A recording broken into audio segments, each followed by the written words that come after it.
Daily ಯಾರು green tea ಕುಡಿತೀರಾ ಅಂತವ್ರು ಈ ವಿಡಿಯೋನ ಕಂಪ್ಲೀಟಾಗಿ ನೋಡಲೇಬೇಕು.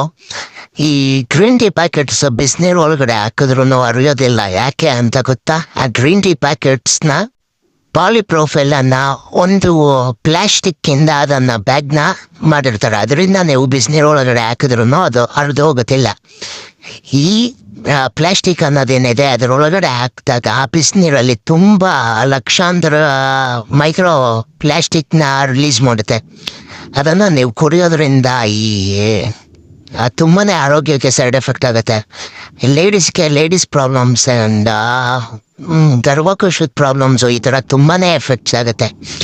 ಸೊ ಈ ಮೈಕ್ರೋ ಪ್ಲಾಸ್ಟಿಕ್ನ ನೀವು ಇಂಡೈರೆಕ್ಟಾಗಿ ತೊಗೋತಿದ್ದೀರ, ಡೈಲಿ ಯೂಸೇಜಿಂದ ನಿಮಗೆ ಲಾಂಗ್ ಟೈಮ್ ಎಫೆಕ್ಟ್ ಖಂಡಿತ ಬಂದೇ ಬರುತ್ತೆ, ಆಯಿತಾ? ಸೊ ಆದಷ್ಟು ಇದನ್ನು ಅವಾಯ್ಡ್ ಮಾಡಿ ನ್ಯಾಚುರಲ್ವೇ ಅಂದರೆ ಬಟ್ಟೆ ಬ್ಯಾಗ್ ಬರುತ್ತೆ ಅದನ್ನು ಯೂಸ್ ಮಾಡಿ. ಅದು ಸಿಕ್ಕಿಲ್ಲ ಅಂದರೆ ಕಾಸ್ಟ್ಲಿ ಅಫೋರ್ಡ್ ಮಾಡೋಕ್ಕಾಗಲ್ಲ ಅಂದರೆ ಡೈರೆಕ್ಟು ಈ ಥರ ಗ್ರೀನ್ ಟೀಗೆ ಅಲ್ಲ ಟೀ ಲೀವ್ಸ್ನ ಡೈರೆಕ್ಟಾಗಿ ಹಾಕ್ಬಿಟ್ಟು ಬಿಸಿನೀರಿಂದ ಸೋಸ್ಬಿಟ್ಟು ಅದನ್ನು ತಗೊಳ್ಳಿ.